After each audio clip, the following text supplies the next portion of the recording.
बिश्वजित दैमारनि हेंथायै खान्थि बादगानि अजदआ बिथा गैया। जाय गौथुमा खान्थि बादगानि अजद लाबोदों बेनि जेबो थाथि गैया। बे गौथुमा गोबां समाव गोबांखौ ब्लेकमेल खालामनानै रां जाग्रा। बिथाङा सोर खान्थि बादगानि फोरमान होनो हाग्रा? आसाम आयेन आफादाव खान्थि बादगा जामारदोंना? थारैनो खान्थि बादगा जामारदोंब्ला गिबि मन्थ्रिया मिथिगौ।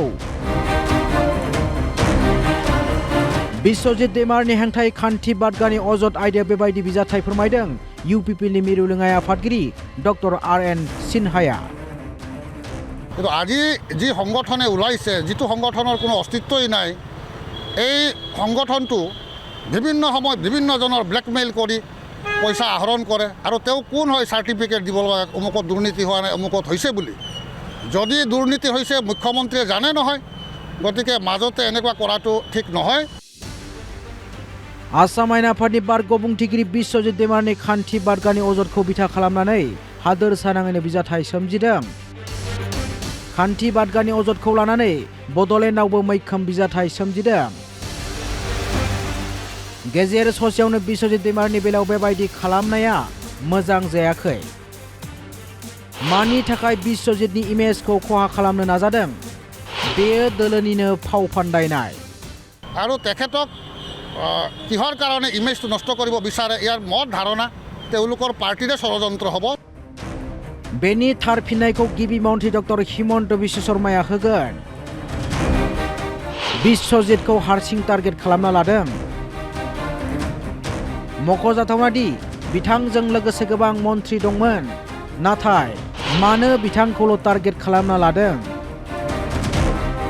बिथांमोननि हेंथायैबो खान्थि बादगा जाख्ल'नायनि बाथ्रा सोराङाव फैदोंमोन, नाथाय 5 बोसोरनि उनाव मन्थ्रि आफाद फेरथायनि समाव मानो बिथांखौ बदनाम खालामनो नाजादों? बेनिबो फिननाय होबाय ইউপিপিএলनि दैदेनगिरि डक्टर आर.एन. सिन्हाया। মই আশা কৰিছোঁ ইয়াৰ উচিত বিচাৰ মুখ্যমন্ত্ৰীয়ে দিব, কাৰণ তেখেতক অকলে টাৰ্গেট কৰি লৈছে। ইমান মন্ত্ৰী আছে, তাতে আছিলে তেওঁলোকৰ, মই নাম নকওঁ যে তেওঁলোকৰোতো বিভিন্ন ধৰণৰ দুৰ্নীতিৰ কথা আহিছিল, কিন্তু আজি 5 বছৰ মূৰত মন্ত্ৰীসভা সম্প্ৰসাৰণ কৰিব লগা সময়ত কিয় তেওঁৰ এগেইনষ্টত কৰা হৈছে? আৰু যিখিনি দুৰ্নীতিৰ কথা কৈছে সেইটো তদন্ত কৰক আৰু মুখ্যমন্ত্ৰীয়ে নিৰ্দেশ দিয়ক, তদন্ত কৰিলেহে ওলাব, আৰু মিডিয়াই সেইটো কৰাটো উচিত নাছিল। गुबुन फारसेथिं बिश्वजित दैमारनि समाव आसाम आयेन आफादनि गोबां जौगाथायनि खामानि मावदों। आसाम आयेन आफादाव बेटारिजों सालायजानाय इ-रिक्साखौ लानानै आसाम आयेन आफादनि आथारख'नि न'मा, डिजिटेल रैखाथुमसालि बायदिखौ लानानै गोबां जौगाथायनि खामानि मावदों। दा बाथ्राया जाबाय, बे बेलायाव बिथांनि हेंथायै खान्थि बादगा खालामनायनि अजद लाबोदों। आसामाव खान्थि बादगा जाख्ल'नाय जादोंब्ला गिबि मन्थ्रिया बदनाम मोनो, अदेबानि गिबि मन्थ्रिया खान्थि बादगा खालामा। आसाम आयेन आफादाव खान्थि बादगा जादोंब्ला बेनि फोरमान गैया।